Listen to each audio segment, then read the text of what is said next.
Are we live? It looks like we are live. Hello, everyone. Welcome back to the Pop Culture Asylum. I'm your host, Gabriel. I hope everyone's having a great day today. I definitely am, and I hope everyone who is watching this video is also having a great day as well. And today's the day, ladies and gentlemen, the video that I'm sure some of you have been waiting for, okay? The second annual Asylum Awards of 2021. And I just want to say, what a year. What a fucking year it has been for professional wrestling.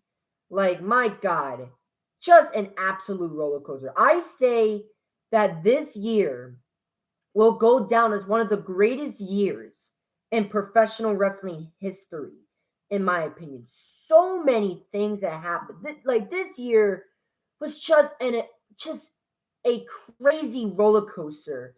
Like, just constant up and downs. Like, so much stuff has happened this year. And of course, in this video, we are going to talk about both the best and the worst of 2021. I'm very excited to talk about it. I can't wait to give out these awards. This would be my second year doing this. And of course, just to forewarn you right now, this is my opinion. Okay? Like, this is what I think should win an award. So, like, Wrestler of the Year, Faction of the Year, Promotion of the Year, Show of the Year. Like, these are all going to be my opinion. Okay? But maybe next year, and I'm hoping, and I'm like next year, oh my God, I can't even speak today. Next year, hopefully, if this channel gets enough traction, then next year's Asylum Awards of 2022 would be your guys' opinion, not mine, your guys' opinion. But that's if this channel gets enough traction next year in 2022. But this year, this is just all my opinion. So if you're curious of who I think is Wrestler of the Year, or who won Return of the Year, or who's Tag Team of the Year, Faction of the Year, or Promotion of the Year, then stick around, because I really want to showcase like which is my favorite match of the year, or Wrestler of the Year, or Promoist of the Year. I can't wait to showcase my opinion. But yeah, I'm going to go over both the best and the worst of 2021. Okay, and this is a fairly big list. So I hope you guys have your snacks. I hope you guys are relaxing, and I really hope you guys enjoy. So without further ado, here is the second annual Asylum Awards of 2021. Without further ado, let the ceremony commence. Now, let's start off, and I don't know if you hear that. I don't know if you hear that. Like, there's some like freaking I forgot what it's called. Vacuuming. There's some vacuuming going on in the background. Hopefully you guys don't hear it, but yeah, just disregard that. Okay, so without further ado, let's go over the best and worst of 2021. Let the ceremony commence. So right off the bat, before we talk about the best of 2021, let's talk about the worst of 2021, the absolute worst. Okay, let's start off with the worst wrestler of the year. Now, some people might say Goldberg. Some people might say Nia Jax. But in my personal opinion, the worst wrestler of the year, and I think everyone can agree on this, the worst wrestler of 2021 goes to Eva Marie. Eva Marie wins worst wrestler of 2021. What the hell was WWE thinking when they rehired her. Okay, what the hell were they thinking? Okay, like, I don't mind if WWE hire her as, like, I don't know, like a valet or manager. She probably would have been shit at that, but hey, at least she would have been in the ring. But no, WWE hired her back as an in-ring wrestler. Okay, and there were some people online saying like, "Oh, she just came back. Okay, give her a chance. Give her a chance." But and you know what? I did give her a chance. My expectations were extremely low, but I gave her a chance. She fucking blowed. She was horrendous this year. Fucking horrendous. I don't know why WWE rehired her. Okay? Like, she is great as a model. Okay? Eva Marie should go back to the modeling business. Because if there's any positive I could give Eva Marie, at least she's hot. Like, she's sexy as hell, but that's it. She is literally nothing to benefit the the pro wrestling landscape. Okay? She does nothing to benefit the pro wrestling landscape. Okay? Bringing back Eva Marie was a waste of fucking time. And every time she was in the ring, it was just fucking gone. She can't even sell. She can't even sell to save her life. Okay, I don't know what the fuck WWE was smoking of bringing her back and bringing her back as a fucking in-ring wrestler. Okay, without a doubt, no question, the worst wrestler of the year goes to Eva fucking Marie. Okay, I never want to see her in a pro wrestling ring again. Okay, next up, worst segment of the year. Trust me, there is a good amount, a lot coming from WWE. That says a lot about the promotion itself. But the worst segment of the year for me goes to Vince's egg. Again, what the fuck was WWE smoking? What were they smoking to make this segment? This was a complete waste of time. Okay? All because of a stupid movie tie-in? Like, really? Like, somebody sold Vince McMahon's egg. Everyone's like trying to freaking find this stupid egg. Like, literally 90% of the fucking roster is trying to find this stupid egg, and whoever finds his egg gets a shot at the WWE Championship. Seriously? Seriously. That's the best you can do. That's what WWE considers as great television or entertaining television. What the actual hell? This was so fucking dumb. Okay, this Vince's egg thing was so fucking cringeworthy to watch. Absolutely cringeworthy to watch. It just really goes to show how out of touch Vince McMahon and WWE is. So once again, worst segment of the year, for me at least, goes to Vince's egg. Now we go to worst pay-per-view of the year. Like, the worst pay-per-view of the year. In my personal opinion, the worst pay-per-view of the year goes to Survivor Series 2021. Man, how the mighty have fallen. This breaks my heart. Because at one point in time, Survivor Series used to be one of my favorite pay-per-views of all time.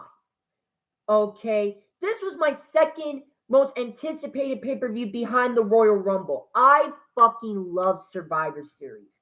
Not only that, but Survivor Series has a big legacy, behind it. We had debuts of The Undertaker, The Rock, and Sting. Okay, the Montreal Screwjob happened. The debut of the corporation and The Rock and the Deadly Games tournament. Personally, one of my favorite Survivor Series of all time is the Deadly Games tournament. That was a perfect Survivor Series. Don't forget, like, the debut of the Elimination Chamber, plus so many special matches and moments, so many incredible performances. And don't forget the 5-on-5 Survivor Series matchup. And the reason why this specific matchup is so special, because there are some high stakes behind it. Okay, some of my favorite matches of all time are those 5-on-5 Survivor Series matches, whether it's Team Cena versus Team Authority, where if Team Cena wins, the Authority is out of power, but if the Authority wins, then everyone on John Cena's team is fired. That is high stakes. How about Team Austin versus Team Bischoff? The losing team, that person is fired from their general manager job. Or how about another personal favorite match of mine, Team WWF versus Team Alliance. Oh my God, the all-star lineup in that matchup. And the stakes were insane. If Team Alliance wins, the WWF would be out of power. But if the WWF wins, then the Alliance is out of power. All these stakes. This was like, all of this made Survivor Series so fucking special. And you know what? WWE decided.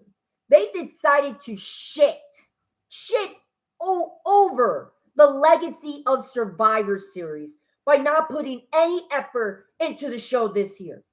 There was no buildup whatsoever. There was no stakes whatsoever, which is fucking mind-boggling. This is Raw versus SmackDown. How do you not have any stakes at Survivor Series with two brands going at it for brand supremacy? How the fuck do you not have any stakes to it? How the fuck do you not have any build-up to it? Okay? And the show itself was just either, like, it was god-awful. When there were some matches that was absolutely fucking cringeworthy to watch. Battle Royal. Okay, and there were some matches that were just absolutely boring. Okay, and it's not the talent's fault. They try their best. It's fucking creators' fault for being a bunch of lazy fucks in WWE. Okay, literally, the only thing on that show worth watching was Becky Lynch versus Charlotte Flair, which was a phenomenal matchup between those two. Phenomenal matchup. And Big E versus Roman Reigns. That was a good matchup. Everything else was either god-awful or boring as fuck. Even the traditional 5-on-5 Survivor Series matchups were boring as hell. You know why? Because there are no stakes whatsoever. So there's no reason for me, and for everyone else to be fucking invested in these matches. Okay? Unfucking believable. The way they disrespected the legacy of Survivor Series this year, it's fucking heartbreaking to see. Like, Survivor Series has slowly become worse and worse and worse, but my God, this is the lowest point I have ever fucking seen. I love Survivor Series. Survivor Series was at one point one of my favorite pay-per-views ever. But it breaks my heart to give this award to Survivor Series, because I never want a Survivor Series to be the worst pay-per-view of the year. But unfortunately, this year it is. And it is all WWE's creators' fault for being a bunch of lazy fucks. Fuck you, WWE. That's all I gotta say on that. Next up, oh, the last award pissed me off, but this pisses me off to the fucking core. Worst moment of the year. There was a lot of terrible moments this year. Again, mostly coming from WWE. But in my personal opinion, the worst moment of the year goes to the Hurt Business WWE splitting up the Hurt Business the way they did.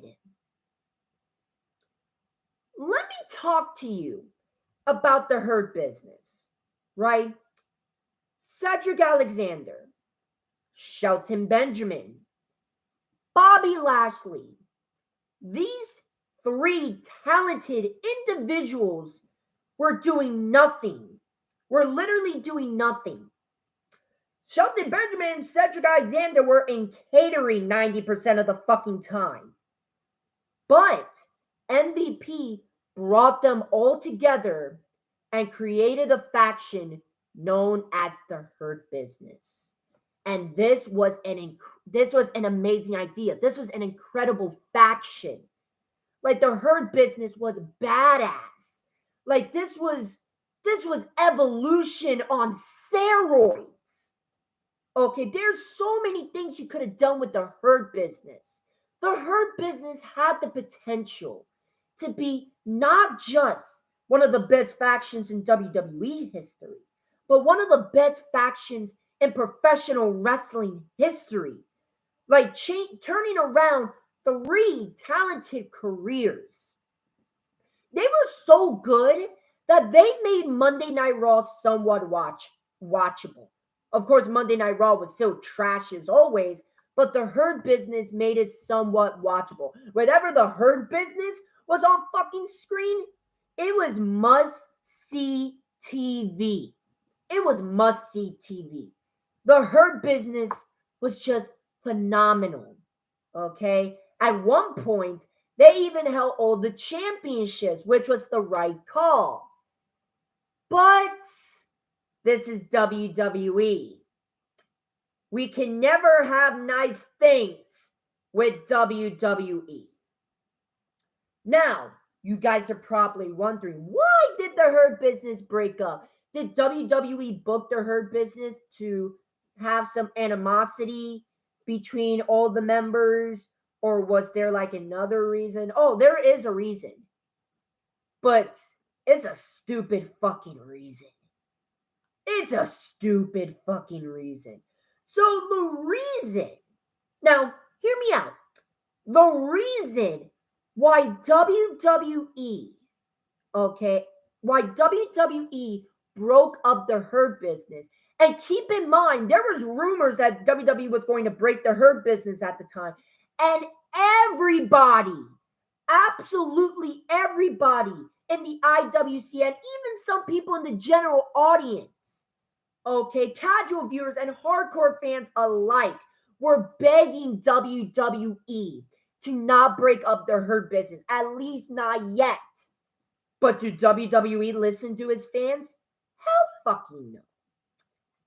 The reason why WWE broke up the Hurt Business is because they were afraid, because Vince McMahon and WWE were afraid that Drew McIntyre was going to get booed at WrestleMania.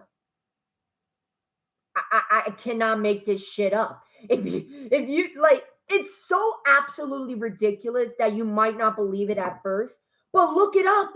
That's actually the fucking reasoning. That's actually the reasoning. And guess fucking what? Drew McIntyre still got booed at WrestleMania anyways, making the split up of the Hurt Business fucking pointless.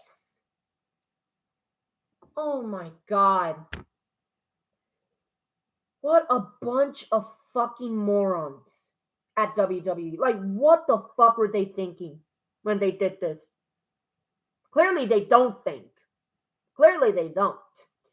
And I like how WWE brought back the Hurt Business just for nostalgia's sake, when for the last couple weeks they haven't even used the Hurt Business.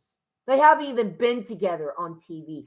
That's how little WWE fucking cares about the Hurt Business. Okay? After people, like, it's rare that wrestling fans agree on something. It is fucking rare. Okay? But everyone, absolutely everyone, both hardcore fans and casual fans alike, begged WWE not to break up their Hurt Business. But WWE didn't listen, and they broke up the Hurt Business. Goes to show that WWE does not give a fuck about their fan base. They don't. And a lot of people considered the Hurt Business as one of WWE's stupidest decisions in the history of their company. And I agree with them. I absolutely agree with them. They dropped the ball big time with the Hurt Business for absolutely no fucking reason. So that's my reasoning on worst moment of the year of the Hurt Business splitting up the way they did. Absolutely fucking disgusting. And the worst part about it is Cedric Alexander is back in catering. Shelton Benjamin is back in catering. Bobby Lashley, his booking is here and there, but that's about it. What the fuck, man? What the actual fuck? Worst match of the year. Now, there were some pretty bad matches this year, whether it's Randy Orton versus Alexa Bliss at Fastlane or The Miz versus Damian Priest at Backlash. But I think we can all agree that the worst match of the year has to go to Alexa Bliss versus Eva Marie at SummerSlam 2021. This match was a complete dumpster fire. An absolute, complete dumpster fire. Okay, just if you guys seen this matchup, you know what I'm talking about. But for the people that haven't seen it, don't do it. You are going to waste your time. That is literally time that you're not going to get back. Okay, take my word for it. The matchup is fucking terrible. Well, Eva Marie is already in the fucking matchup, so you know it was going to be terrible, but my God. This was nightmare fuel of terrible. This was cringeworthy to watch. Just don't watch this. Worst match of the year goes to Alexa Bliss versus Eva Marie. What a fucking shit show that was. My God. And the last award of the worst of the year is worst show of the year. The worst television show of the year. That goes to Monday Night Raw. Woo! My God, what a fucking year Raw was. What a year. Oh my God. Constant rematches. Talent being booked poorly or underutilized. Lots of DQs. Cringy segments. And overall lack of effort. Okay, this show was god awful this year. Like, there was an okay episode here and there, but just overall, this Monday Night Raw was an absolute fucking shit show this year. An absolute fucking shit show. It's so fucking bad. So fucking bad. SmackDown is just as bad, but the reason why I didn't give that, the reason why I didn't put both together is because SmackDown has Roman Reigns. And Roman Reigns is literally the only good thing WWE has right now. If it wasn't for Roman Reigns, then WWE would be screwed. Okay? So SmackDown is lucky that they have Roman Reigns. But trust me, SmackDown was in serious contention. But Raw, holy motherfucking shit, this was a mess. Lots of false advertised matches, cringy segments, constant rematches. Like, what an absolute fucking nightmare Monday Night Raw was this year. I hope to God Monday Night Raw and just the overall WWE product is better, because as much as I shit on WWE, I want WWE to succeed. I don't want it to go out of business. I want WWE to succeed. I want to enjoy WWE again. But it's kind of hard to do that if WWE keeps giving us literal dog shit of a product. Okay? Monday Night Raw is the worst show of 2021. So that is it for the worst of 2021. Once again, let me give you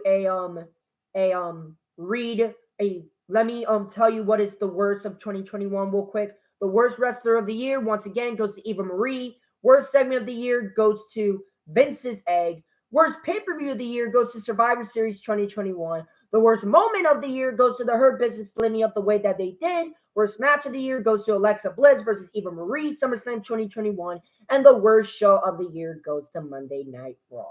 Congratulations, you all fucking suck. Now that we literally shit on the worst of 2021, now it's time to celebrate the best, the absolute best of 2021.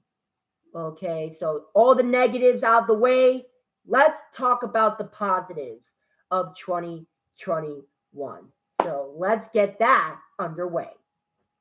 Now, right off the bat, we're going to talk about best show of the year. And in my personal opinion, and I think a lot of people can agree, AEW Dynamite wins best show of the year. Like, what can I say about AEW Dynamite that hasn't already been said?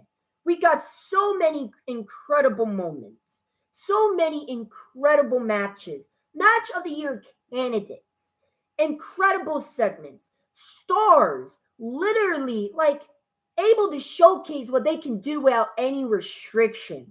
Like, you can actually see the effort going into these shows. Okay, every week AEW makes Dynamite absolutely special.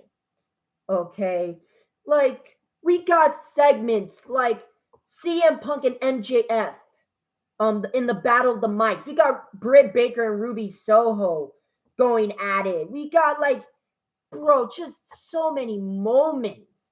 CM Punk making his first appearance, and then we got incredible matches like Danielson versus the Dark Order, or Kenny Omega versus Bryan Danielson, Ruby Soho versus Ruby Soho versus fucking Chris Statlander, Hikaru Shida versus Serena. So many incredible matches and moments this year, and every single episode is must see. Even the okay episodes are fucking fun to watch. Okay, AEW Dynamite absolutely deserves best show of the year. Next up, rivalry of the year. There was a lot of good rivalries this year. Lots and lots of good rivalries. Okay, some of my personal favorite is CM Punk versus Eddie Kingston, Hangman Page versus Bryan Danielson, Edge versus Seth Rollins was incredible, Roman Reigns versus Kevin Owens. But in my personal opinion, the rivalry of the year goes to Kenny Omega versus Hangman Adam Page. My God, this was 2 years in the fucking making. 2 years in the making. 2 years of build up. And once we got the rivalry started this year, it was absolutely phenomenal. And this was storytelling at its fucking finest. Okay, this rivalry was just top fucking notch. Okay, and the payoff of Hangman Page finally overcoming his demons, finally beating Kenny Omega and becoming the AEW World Champion. It was just phenomenal to see. The payoff was perfect. The build up was perfect. Like without a shadow of the doubt. Hangman Adam Page versus Kenny Omega wins rivalry of the year for me. Rookie of the year. Like we got some people that started wrestling this year. And rookie of the year goes to, hey, you don't even know me. Hey, you don't even know me. Rookie of the year goes to Hook. Rookie of the year goes to Hook. Holy shit. Oh my God. Like, this was so good. Like, Hook's debut, like, here, keep in mind, right? Hook was literally being built up as like a joke. Like, not many people thought that Hook was good or like Hook was not going to do much in AEW. But once he finally made his debut, holy shit. He went from a funny meme to a literal pillar of AEW. His debut was phenomenal. Like, he was swift. Like, everything about it was perfect, from his theme song to his mannerisms to his movesets. Like, Taz should be very proud of his son. Hook. Like, there was a lot of hookers made that night because of Hook's debut, man. My God, this kid made an immediate impact. Okay, without a shadow of a fucking doubt. Hook wins Rookie of the Year. Next up, Heel of the Year. No question. MJF wins Heel of the Year. What else can I say about MJF? He's literally the greatest heel of the modern era. Okay? Yes. Even better than Roman Reigns. Deal with it. He's better than us, and we know it. Okay? Congratulations to MJF. He is heel of the year. No question.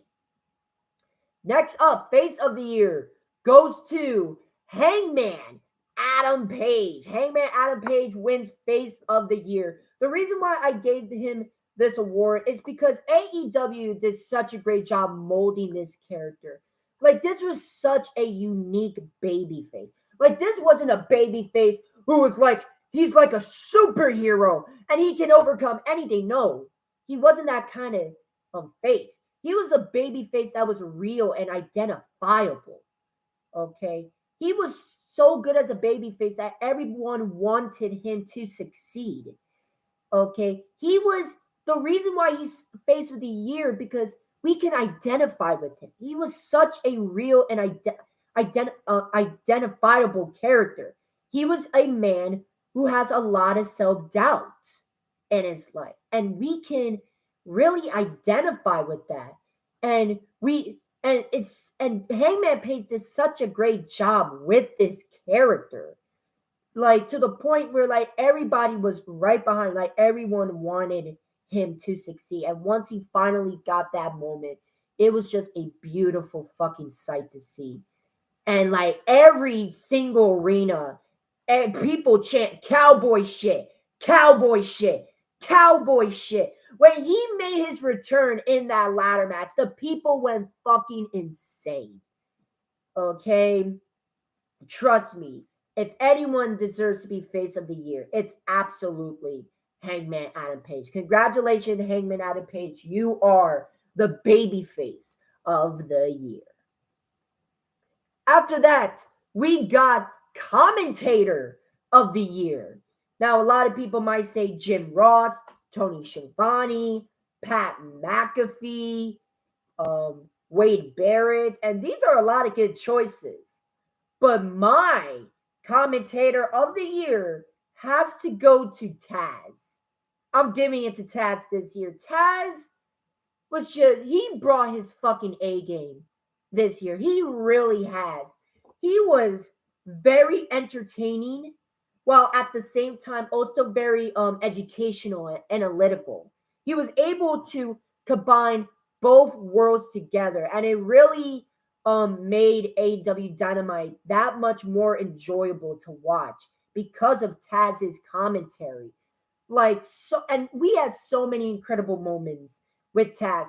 Rather him going crazy over Hook's debut, his son, to him literally singing Ruby Soho's theme song, to him talking trash to certain wrestlers from time to time.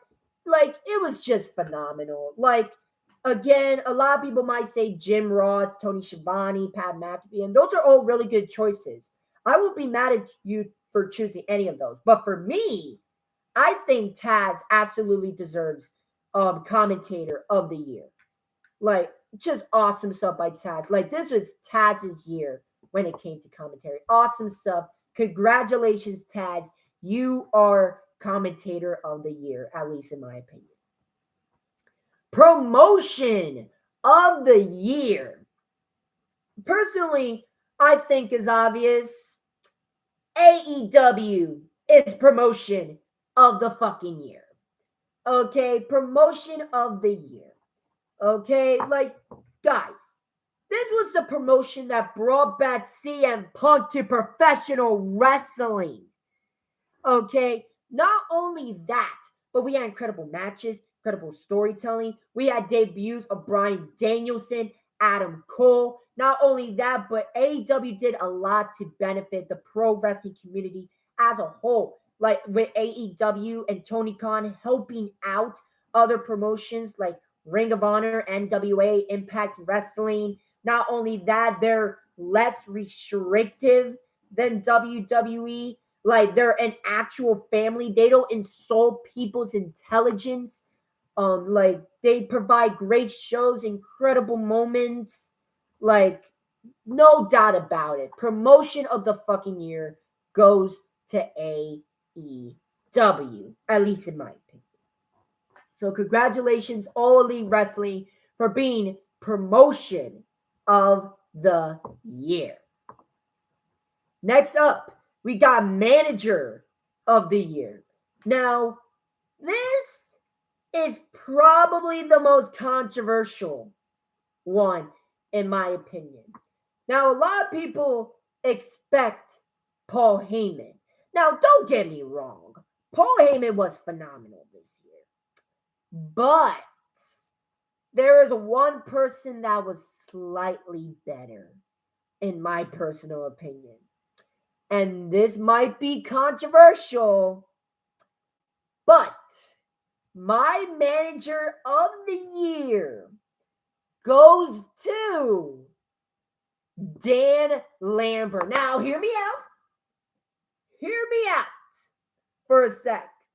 Okay, Dan Lambert was just entertaining as fuck this year. Like, every time you see him, like, it's just nothing but content. Like, you can barely hear the guy. Like, he knows how to get under people's skin. Not only that, but he did a lot for Scorpio Sky and Ethan Page, in my opinion. And, like, Dan Lambert was a part of a lot of entertaining segments this year. Yes, I'm also including the Brandy Rhodes Dan Lambert segment. I thought it was entertaining as hell. Fight me. Okay? But yeah, Dan Lambert, man, my God, I love him as a manager. Even more so than Paul Heyman. Now, Paul Heyman will go down as one of the greatest managers of all time. But I feel like when it comes to just this year, I feel like Dan Lambert made more of an impact than Paul Heyman, in my personal opinion. So, yeah, Manager of the Year goes to Dan Lambert, in my personal opinion. Congratulations, Dan Lambert. After that, pay-per-view of the year. Do I even need to say that this is my opinion? I think we can absolutely all agree on this. Pay-per-view of the year goes to AEW All Out 2021. Oh my God. Talk about a perfect show. This is not only, this will not, All Out 2021 will not just go down as the greatest pay per view in AEW history, but it will go down as one of the greatest pay per views. It'll go down as the greatest pay per view 2021 and one of the greatest pay per views in professional wrestling history. Definitely one of the best pay per view of the last fucking decade. Think about all that happened on this show. We got a bunch of match of the year classics. Not all we got CM Punk's first matchup in 7 years. Plus, we had Brian Daniels. It's Ruby Soho, Brian Danielson, and Adam Cole, baby, all fucking debut in the same night. Bro, this show was absolute perfection. Absolute perfection. This one is a no fucking brainer. Absolute no fucking brainer. All Out 2021 is pay-per-view of the year. Okay, now question. Promoist of the year. Now this one is a tie. Yes, I know, but this is my list. Okay, so Promoist of the year is a tie between MJF and Eddie Kingston. They both win Promoist of the year. Now, you're probably wondering, why did I choose both? Because both are just absolutely phenomenal on the mic. Now, obviously, there's other guys like Edge and CM Punk, but MJF and Eddie Kingston, they were just on another level this year. These are two men who held their fucking own against CM Punk, who is one of the best talkers of all time. Okay? Eddie Kingston knows how, like, every time you see him, like, you don't hear anything scripted. Like, there's no bullshit, no script whatsoever. Whatever Eddie Kingston says, it's fucking real and from the heart. And it's must-watch TV. Eddie Kingston's just phenomenal on the mic. And MJF is also phenomenal on the mic because he knows how to get under your skin. Okay, some of the burns this year was just absolutely insane. Okay, personally, and plus, once again, both men literally held their own against CM Punk, who is one of the best talkers in professional wrestling history. Okay, so I think it's a tie between both. Not only that, but they are a part of two of the best segments of 2021. As CM Punk and MJF battled on AEW Dynamite, and CM Punk and Eddie Kingston with their face to face on Rampage. Okay, trust me, both of them deserve Promoist of the year, in my personal opinion. So congratulations to both MJF and Eddie Kingston for Promoist of the year. Next up. Now, these next three are all going to be the same thing, so might as well say all of it at the same time.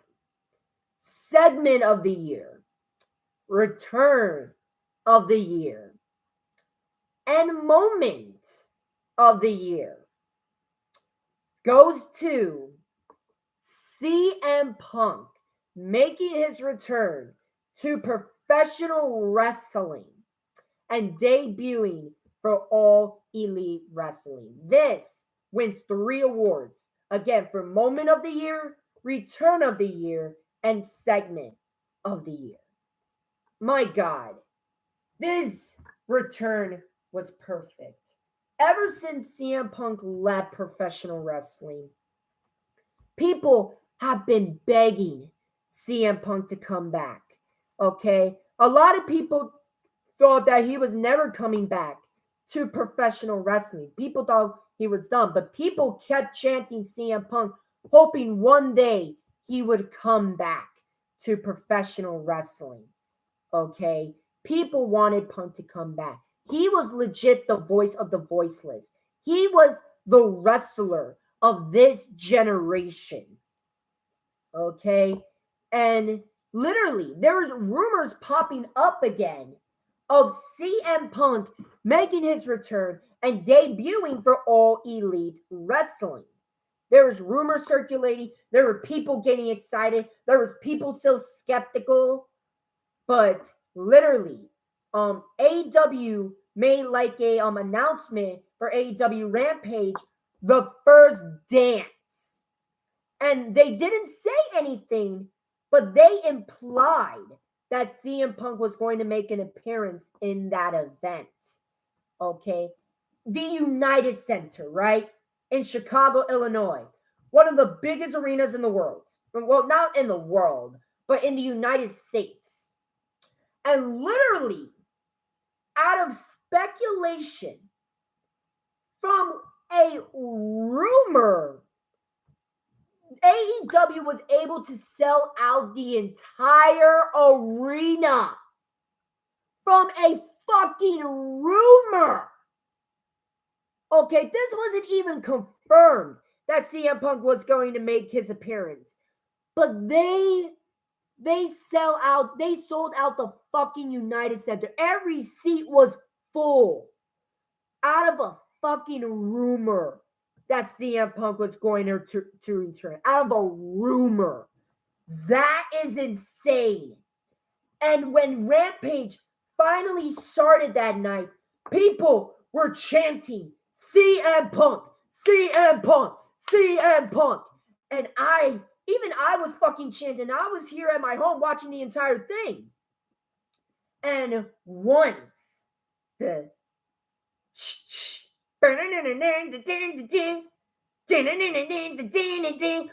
crowd went fucking bananas. Oh my God, it was a moment to see. Oh my God, people were losing their mind. Like, you have this fan saying, oh my God, oh my God. There was a fan who was fucking crying, and once CM Punk came out, oh my God, everyone lost their shit, including me. Oh my God. Oh, it was just a perfect return. A perfect return. Finally, after 7 years, after 7 long years, CM Punk has finally made his return to professional wrestling. And oh my God, it was just fucking beautiful. Everything about that was absolutely perfect. This literally changed the game. They finally got CM Punk back. CM fucking Punk. That night proved that if AEW was in competition then, it is certainly competition now. Okay, because we have CM fucking Punk. Okay, this was absolutely perfect. Like a moment that we never thought we'd get to see again. We never thought that CM Punk would make his return, but it did. And it was so fucking big that it made national headlines. ESPN was covering this. Okay? Certain news outlets were covering this. CM Punk was literally trending. Okay? And WWE were shitting their pants. And of course, WWE wanted Becky Lynch, Brock Lesnar, and John Cena to return, tried to combat this because, AEW is getting all the fucking attention and not WWE. And WWE can't have that. But guess what? That week, it didn't matter what WWE was going to do. That weekend belonged to AEW. And there was absolutely nothing WWE and Vince McMahon could do about it. And boy, was it amazing. Seeing all these E-drones online fucking cry like little bitches. Okay? But yeah, that weekend belonged to All Elite Wrestling. And that night proved that if you guys didn't think AEW was competition, guess what, motherfuckers? We got CM Punk. We are officially competition now. Okay, a true alternative to WWE. My God, what a phenomenal moment. A phenomenal return, a phenomenal segment. Oh my God. Everything about that was so perfect. From time to time, I still watch the YouTube video, watching CM Punk's return, watching that reaction. It was just beautiful. Fucking beautiful. Nothing was going to beat it. Nothing at all. This will go, people will look back at this and say that this is one of the greatest returns of all time. Without a doubt, one of the greatest returns to professional wrestling of all time. Everything about it was absolutely perfect. I'm glad CM Punk is back in professional wrestling. Awesome job. Congratulations to CM Punk for winning 3 awards for Moment of the Year, Return of the Year, and Segment of the Year. Congratulations to CM Punk. Next up, Faction of the Year. Faction of the Year. For me, Faction of the Year goes to the Elite. Okay? Now, some of you might be saying, why not the Bloodline? Simple. The Usos. The fucking Usos. Okay, WWE did a shit job booking the Usos. They made them as weak. They lose. They've been losing most of their matches as SmackDown Tag Team Champions. Okay, that doesn't sound like a fucking dominant faction to me. Okay, the only reason why they're even in the conversation at all is because of Roman Reigns. But with the Elite, they have been consistently winning matches. Not only that, but they've been putting people over. They dominated the competition. Just, you know how many matches Kenny Omega, Adam Cole, and the Young Bucks all won together?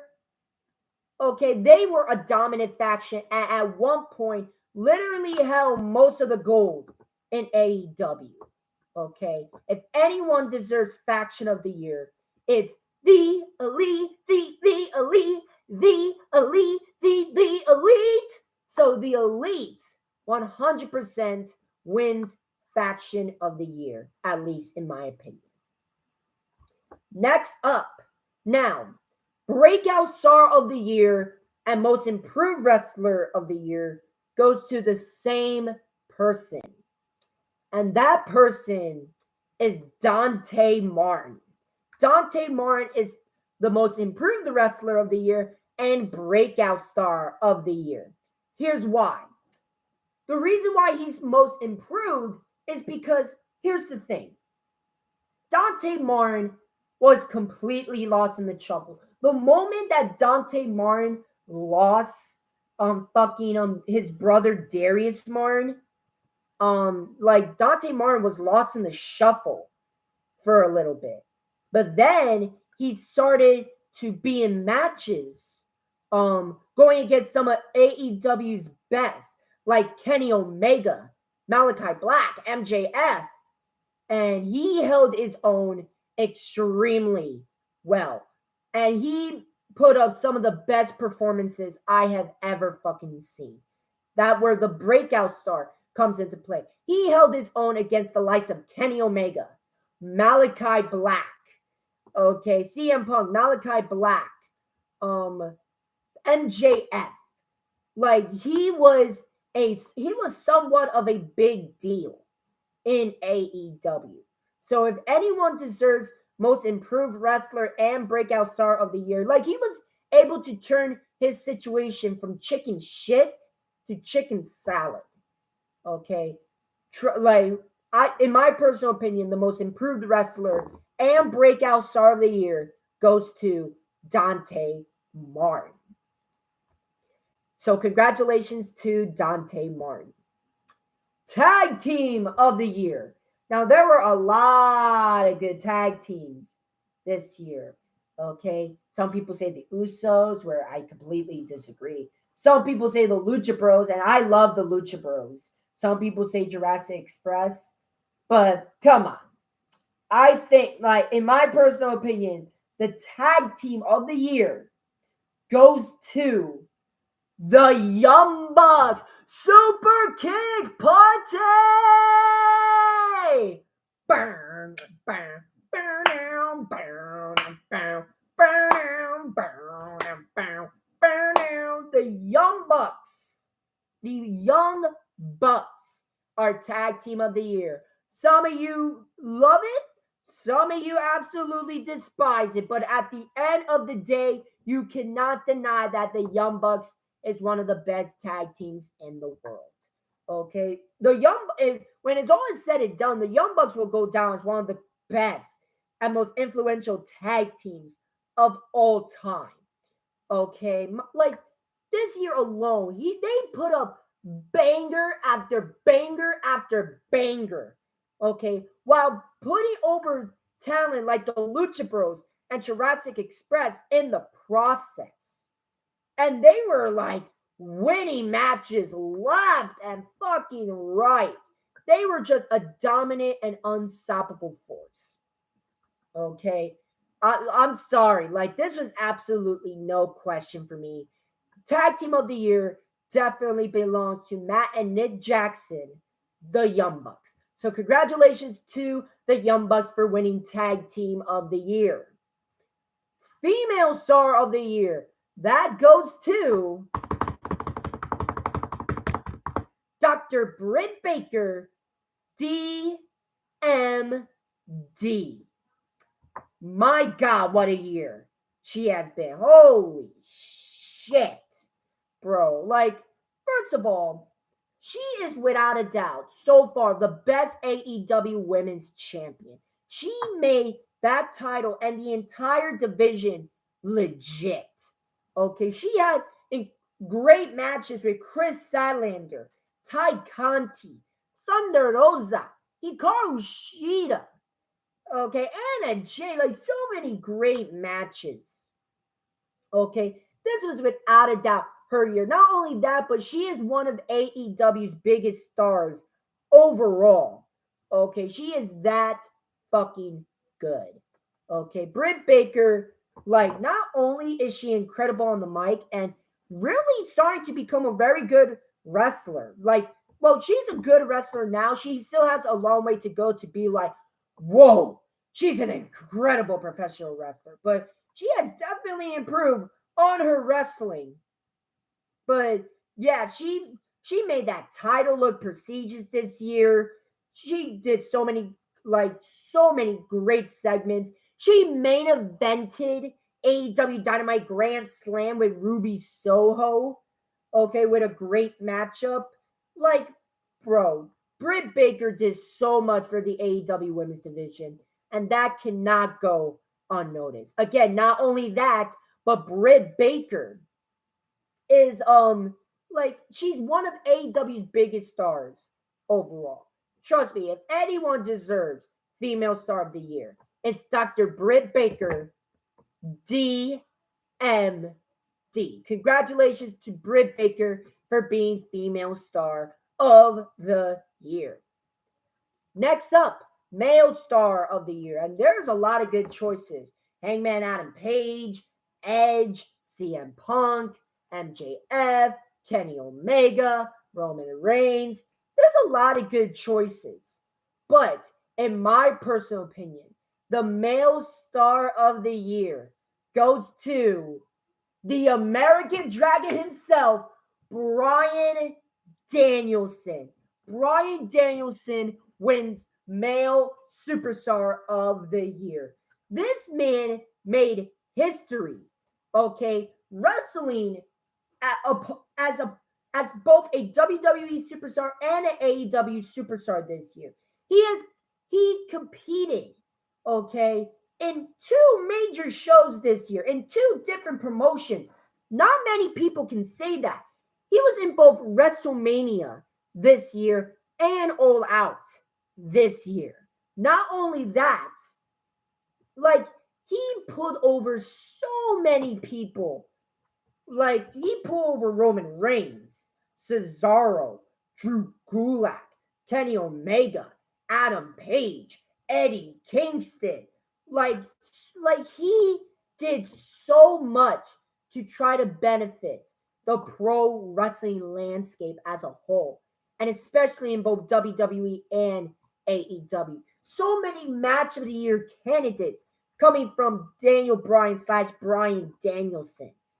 Okay, just incredible stuff. Yes, he didn't win a championship, but my God, he was extremely influential.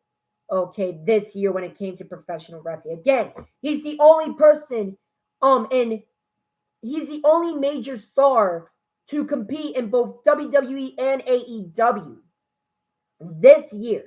Well, I guess you could say Adam Cole. Okay, scratch that. That's a bad idea. But yeah, Bryan Danielson was able to have multiple match of the year candidates in both WWE and AEW. And he pulled over so many people like Reigns, Omega, Kingston, Cesaro, Gulag, Page, so many people. Okay, he did a lot to benefit, absolutely benefit, okay, the pro wrestling landscape as a whole, and that cannot go unnoticed. Bryan Danielson 100% wins Male Star of the Year. So congratulations to Bryan Danielson for being Male Superstar of the Year. We got three more. Awards to give out. Now let's start off with Match of the Year, and holy shit! In ring wise, this will go down as one of the greatest years in professional wrestling history. There is so many match of the year candidates that it's absolutely insane. Okay, some people might say Walter versus Ilya Dragunov at NXT Takeover 36, which was phenomenal. Some people might say Walter versus Tommaso Ciampa. Some people might say Roman Reigns versus Edge. Some people might say Edge versus Roman Reigns versus Daniel Bryan. Some people might say Sasha Banks versus Bianca Belair. Some people might say Thunder Rosa versus Britt Baker in that Lights Out match. Some people might say Kenny Omega versus Hangman Adam Page at Full Gear. Some people might say Hangman Adam Page versus Bryan Danielson. Some people might say Kota Ibushi versus Jay White. Some people, like, bro, there was just so many match of the year candidates that it was hard to choose one. But there was one match that stood out amongst the rest. This matchup was an absolute fucking masterpiece the moment the bell rang. My match of the year goes to Kenny Omega versus Bryan Danielson, AEW Dynamite Grand Slam. Holy shit. This was an absolute masterpiece. This match was only 30 minutes, and it was perfect from beginning to end. The crowd reactions was just perfect. Okay, the moves, the emotion. This was a dream match we all been asking for. And my God, did they fucking deliver. Holy shit. This will go down as one of the greatest TV openings, one of the greatest matches of all time. This was just absolutely fucking phenomenal. So phenomenal. My God. Like, if you guys have not seen Kenny Omega versus Bryan Danielson, go out of your way to do so. This was just absolutely phenomenal. Professional wrestling at its fucking finest. This was a masterpiece. Yeah, this was an absolute fucking masterpiece. Kenny Omega versus Bryan Danielson, Dynamite Grand Slam is match of the fucking year, in my personal opinion. Next up, champion of the year. There was a lot of really good champions, but there is not one, but two great, phenomenal champions. And that's right, this is another tie. Yes. Okay, this is another tie.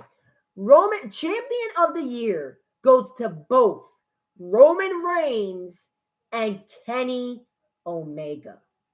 My God, both men were absolutely dominant champions. Three things. Number one, they both had extremely dominant reigns. Okay, extremely dominant reigns by both Roman Reigns and Kenny Omega.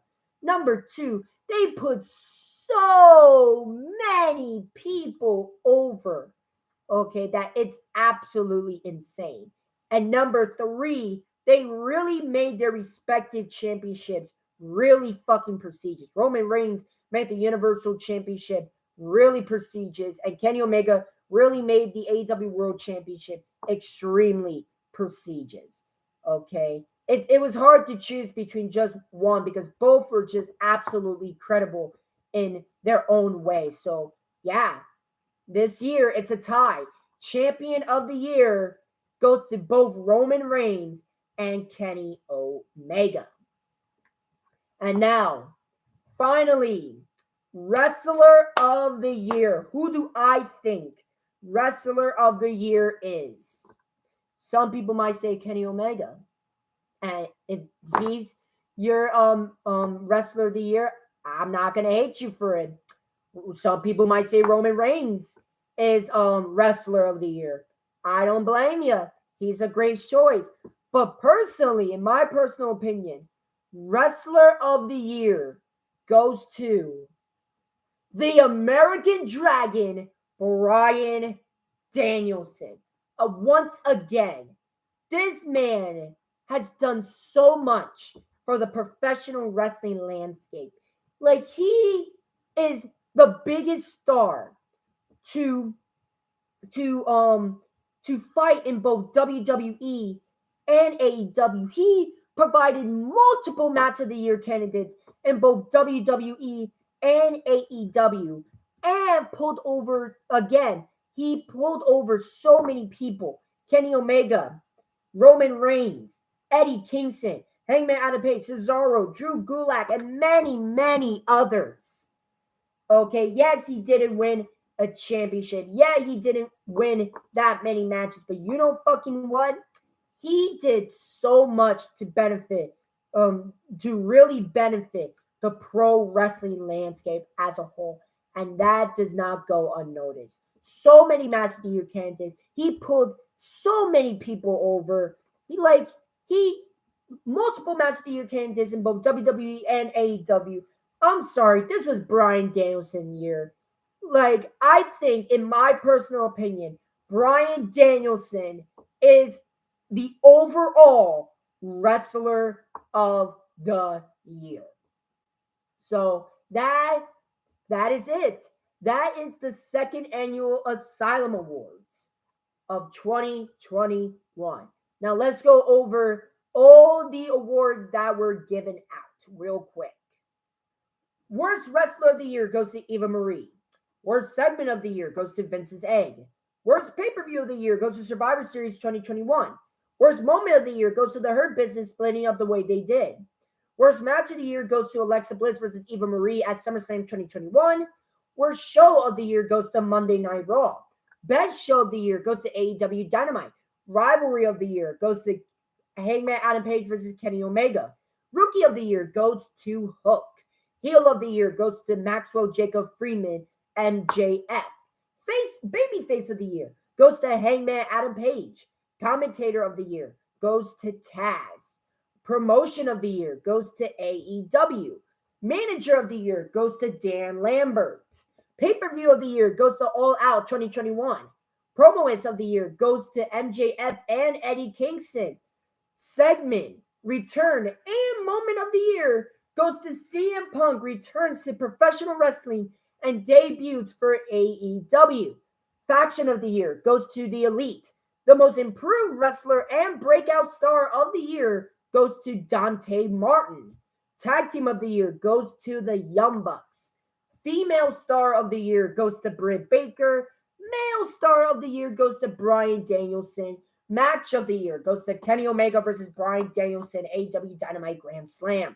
Champion of the year goes to Roman Reigns versus Champion of the year goes to Roman Reigns and Kenny Omega. And Wrestler of the year overall goes to Bryan Danielson. Now, those are my opinions for this year's Asylum Awards. But I want to know what you guys think in the comment section. Do you agree with my list? Was there a specific category that you disagree with? I want to know what you guys think in the comment section. Like, who is your wrestler of the year, or champion of the year, or match of the year, or male superstar, or female superstar? I want to know what you guys think in the comment section. But again, thank you so much for watching. Much, much appreciated. This is the last video of 2021. One of my New Year's resolutions is hopefully that this channel can really gain some traction in 2022. And I'm hoping that that this channel can really grow a little bit more in 2022. But yeah, this is the last video of 2021. I hope you guys enjoyed. And again, I can't wait to hear what you think of who's wrestler of the year, who's champion of the year, who's match of the year. I want to know what you guys think in the comment section. But thank you so much for watching. Much, much appreciated. And for all the people that were in this roller coaster of a year with me, thank you so much for watching my videos. Much, much appreciated. Much, much support. I appreciate you all. And hopefully in 2022, this channel could be a little more bigger than it is right now. But again, thank you so much for watching. Again, this is the last video of the year. Again, and I won't see you guys till 2022. So again, Happy New Year. I love you guys. I love you guys very much. Thank you so much for the support. If you guys like this video, make sure you leave a like, make sure you leave a comment. And if you guys like the content that I make sure you subscribe and leave the notification bell so that way you don't miss any of my videos. But yeah, I appreciate you all. I hope you guys have an amazing Happy New Year. And I hope 2022 is a great year for all of us. So thank you so much for watching. This is Gabriel, and I'll see you next year in 2022. This is Gabriel, and I'll see you next time. I'll see you next year in the Asylum. Happy New Year, everyone.